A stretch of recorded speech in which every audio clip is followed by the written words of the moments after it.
to be here. We're going to do a song that you might know, but I'm going to get Jake to kick it off, if you would. Play around over Jake, and then we'll come in on Amazing Grace.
Church this morning, I was thinking about my brother Shorty, and he left us there last week. Some of you didn't know that, and so I was wondering about him, what he was doing up there in heaven, you know, and I hear about him, you know, fix him up a little robe and some sandals, and you know, I got to thinking about it. I ain't never seen Shorty in a robe, and matter of fact, I don't think I ever seen him in any sandals either. And so he may have boots on. I don't know. If he's wearing sandals, I know he's going to ask if they can get a little heel tap put on them. So Shorty was quite a square dancer. He loved to square dance, and his mom and dad did too. His brother had no gift at all for that. But anyway. We're going to miss old Shorty. We've had a lot of fun just visiting and talking about his life. You know, he was a very unassuming person. Just kind of went in a straight line. Never got too excited about anything. I'm the one that done all that.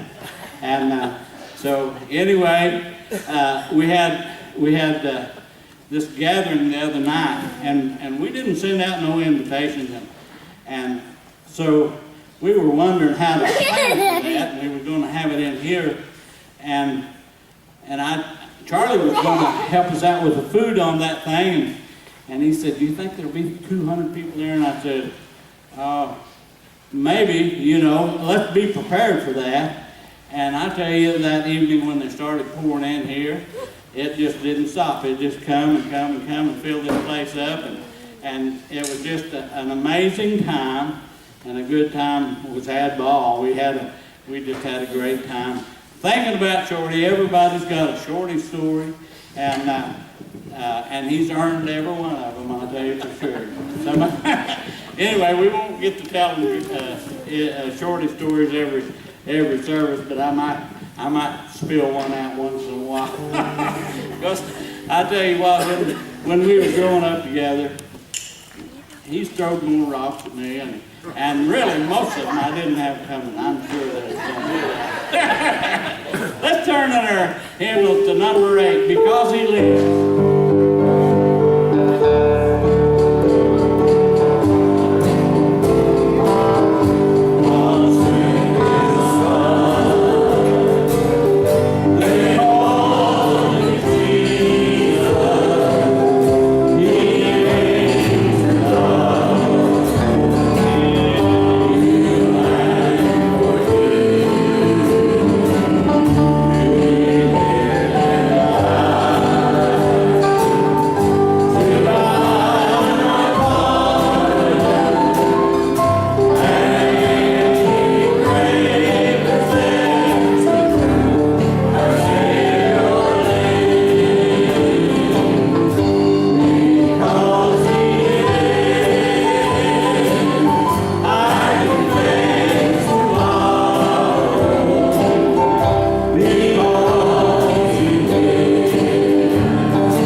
Let's turn now to one of my other favorites. What a day that will be, number 69.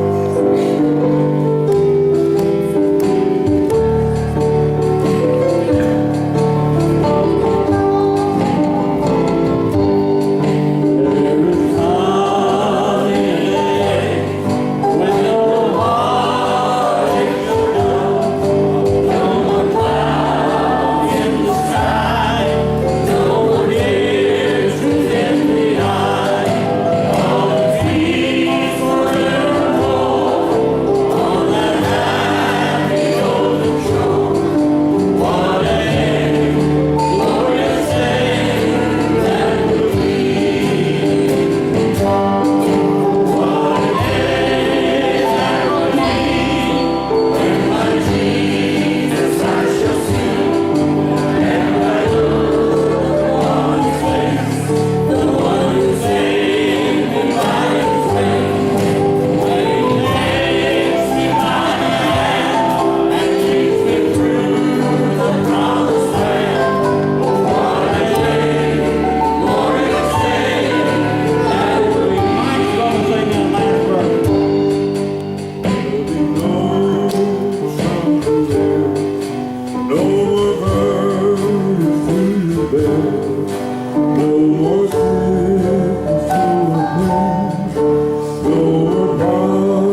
there or not, but he is risen. The grave is empty. I'm telling you. Death has been defeated.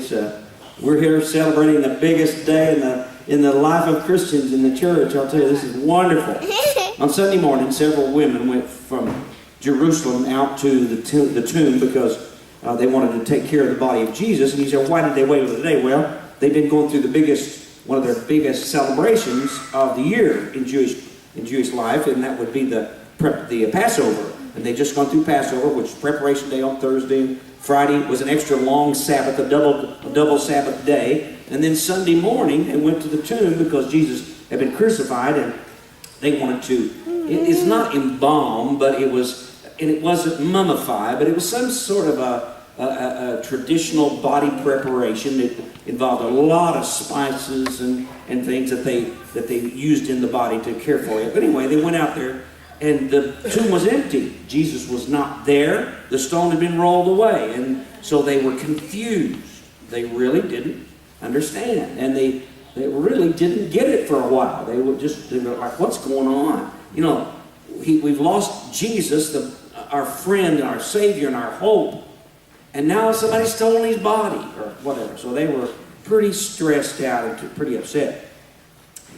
And while they were there, kind of lost in their confusion and stress and pain, two angels appeared to them. Now, I've never seen an angel that I know of. You know, I think I've seen a few, but the ones I saw weren't dressed like these guys.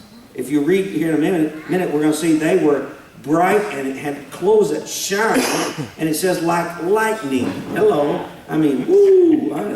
You go in there in a dark tomb on an early morning and the light shows up beside you, I might want to run. But anyway, these angels said Jesus was not dead. They said, he is not. Actually, they said, why are you looking for the living among the dead? In other words, he's not here, he's alive, he's gone. So they told him that, and the two women went back then to Jerusalem. Well, they were out near Jerusalem, but they went back to where the apostles had spent the night together, and they went back and told them that the tomb was empty. And these angels had told us that Jesus was alive, and we don't know what to think. We didn't find him. We didn't see him. We're confused. Peter and John took off, and they ran to the tomb. John got there first because he was young. He outran Peter. John got there first and ran into the tomb. They went in, and there was a slab where the body had been laid, and the death clothes, the burial shroud. You ever heard of the Shroud of Turin? The shroud was there laying on that empty slab, as if something had been wrapped exactly around the body, and the body had just disappeared, and the shroud was laying there. Well, that's what they found, and they were confused themselves. They didn't know what was going on. Now, that same morning, to the apostles, to the followers of Christ, they weren't apostles, but they were followers of Jesus, close followers, we call them disciples maybe. They were on their way to a city 7 miles from Jerusalem. They were walking out in the country, going down a country road, walking to this city called Emmaus. And as they walked along the road, some weird stuff happened. Strange things happened. And today my sermon title is going to be The Surprises That Happened on Easter Sunday, or on Resurrection Sunday. Surprises. So many things that we didn't see coming, we didn't expect. So many things surprised us about Easter, about this time. And man, I'm going to talk to you today about it because I believe these same surprises are going to happen for all of us. Everything we're going to talk about today are surprises that will amaze us and astound us as we continue to walk with the Lord, live our lives in this world and in the next. So that's where we pick up the reading now in Luke 24, verse 14. Now, before we move further, I want to tell you something that you must hear this morning with an open heart. And that is that, friends, we are never very far away from the presence of the Lord. He's with us. We felt his presence this morning. I've just felt him looking over our shoulders and moving in our room and talking to us in our hearts. We've all experienced him and felt him. And that's kind of what we're going to deal with today. We're not very far from his presence. Now, if you've been tracking the Sauk River Church, This has been a difficult year. Difficult in the fact that we've lost so many of our people. They've died, they've gone home with the Lord. And it's heartbreaking to say goodbye to so many of them, and so many are still sick. And so it's been a very difficult time in that regard. But what we must remember is that we are never out of the presence of the Lord. He's close, and He cares, He sees, and He knows our lives. Verse 14 says, they were walking and talking with each other. That's these two disciples going to Emmaus. They're walking down the road, sorting out their life. You know how you talk, you debrief, you talk through things that were going on. They said, well, what about this? Did you know about this? They were talking about about Christ being died, crucified and all. Okay, so here we go. They were talking with each other about everything that had happened. As they talked and discussed these things with each other, Jesus came up and walked along with them. Well, that'll change your day, won't it? All right. He walked, here where they were, walking along down the road, and this guy comes up. They didn't, first of all, we're going to see it here in a minute, they didn't recognize, well, verse 16 says, but they were kept from recognizing him. They didn't see him. They didn't know him. They saw someone was there. They even talked to him, but they didn't know who he was. And what I take from this is there's probably Jesus is going to walk up to us in our lives on a daily basis. And I know the Holy Spirit is always with us. So we're not very far from His presence ever. Now, you and I are never going to be able to understand the ways of God, David. We're never going to figure this out. We don't know why God took Shorty home so quick, why He took Peggy, why He took so many of our loved ones. And we'll never figure this out. We don't know. The Bible teaches us, not to lean not on our own understanding. Just acknowledge Him in all of our ways. Acknowledge Him, and He will direct our paths if we're going to do that. But we're going to never understand God. We're never going to understand how He works in our life. But here's the thing. We must be ready to be surprised. Always be ready for God to do something that's going to blow your mind and to surprise you. So that's what we're going to deal with today. Let's read it, then we'll talk about it. Verse 36. While they were still talking about this, they get what we're talking about. They're all in the room, everybody's talking. They're all just like a family reunion, and everybody's telling them, okay, here it is. While they were still talking about this, Jesus Himself stood among them and said to them, peace be with you. Ooh, where do you want the door? I'm going to leave. I'm standing in a room full of people and somebody just appears, and I'm thinking, this don't happen in Kansas around here. Well, they were shocked, they were surprised, they were frightened, they were scared. Verse 37 says, they were startled and frightened, thinking they saw a ghost. He said to them, why are you troubled? And why do you doubt? Why do doubts rise in your mind? Look at my hands and my feet. It is I myself. Touch me and see. A ghost does not have flesh and bones, as you see I have. When he had said this, He showed them His hands and His feet. Now, let's stop there just a minute. You remember the story of Thomas? Well, Thomas was there. We don't get that story in Luke, but that happened there. And he held out his hands, his feet. Thomas touched him in the side. They realized this is really Jesus. And he said, I'm not a ghost. I got flesh and bones. But this was that post-resurrection body. Yep. We call it the glorified body. Yes, sir. And every one of us are going to get one of those when this life is over. Now, here's the exciting thing. I'm going to keep reading because you're going to love this. After he let him see his hands and his feet, and he said, hey, you guys got anything to eat? That's what he said. He says, you guys got anything to eat? Man, he's real. He's not a ghost. He's real. He wanted something to eat. Do you like to eat? I like to eat almost every day. When I get to heaven, I'm going to have a swimming pool filled with cherry pie. And I'm going to dive in one end and eat my way all the way through. I mean, I don't know what you're going to have, but you can come over and share some of my cherry pie. Yes, sir. I do. I really do. I like to eat almost every day. I know it don't look like it, but I do. And so it excites me to know how real our glorified bodies are going to be. And we think about Shorty. We think about Dad. And we think about Larry's sister, about Peggy. And we think, well, what are they like now? What are they doing now? Well, when I was a kid, I thought you went to heaven, they handed you a harp, said, there's your cloud, go over and sit on that cloud and play your harp. That's not at all what we're going to do in heaven. No, sir. No way. We're going to have real bodies, real hands, real feet, real things to do, and we're going to get to eat. Let me read 1 John 3:2. 1 John. You might want to write this down because you want to go home and look this up. 1 John 3:2.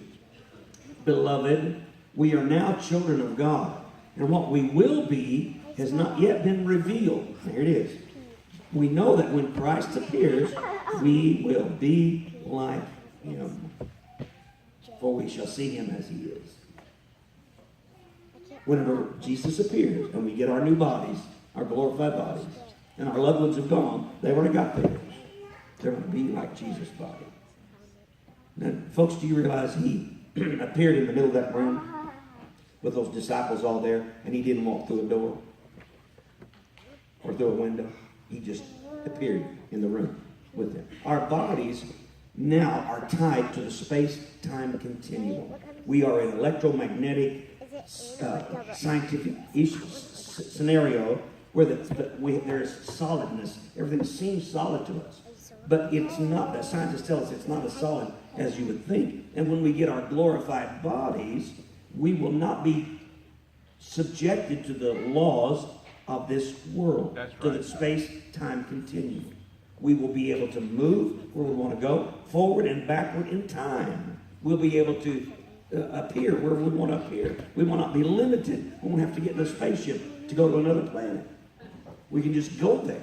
All right? Nothing will limit our new bodies because they're going to be just like Jesus. Now, let's get ready to be surprised. In this life, I'm going to look for Jesus everywhere I go. I'm always open to his surprises. I look for him all the time. Everywhere I go, I look for him because I know he's there. I know he's going to show me something. He's going to give me a word. I'm always looking for him. I want to be surprised in this world. But here's the thing I want to tell you. You got to get. The best is yet to come. Oh, it's been good. What a great life we've had in Southwest Missouri. It's been so glorious to get to live in this beautiful place. But this is nothing compared to what's coming. The best is yet to come. Okay, what are we going to do? What are we going to do about this? How do we, since we have all this understanding and this hope and this insight, how do we factor this into our lives? And what do we do with it? Well, the answer is here in verse 48. Sassy little North Korean who said, on this day, I'm going to set off a nuclear bomb. And I was delighted when I found out last night that the day had passed and he hadn't done it. Amen. Because he would have started World War III. I mean, let's just face it. They could have. And I'm wondering, why did he not do that? Why did he? And I got thinking, maybe there was a whole bunch of Christian people like me who were praying all over the world, Lord, slap that little boy's hands back. Keep him from doing what he says he's going to do. And I just think in my heart that God was not ready for that button to be pushed. no. And it's possibly because a lot of Christians break. Let's get into this, and you'll see what I mean. Verse 28. As they approached the village to which they were going, Jesus continued on as if he were going further.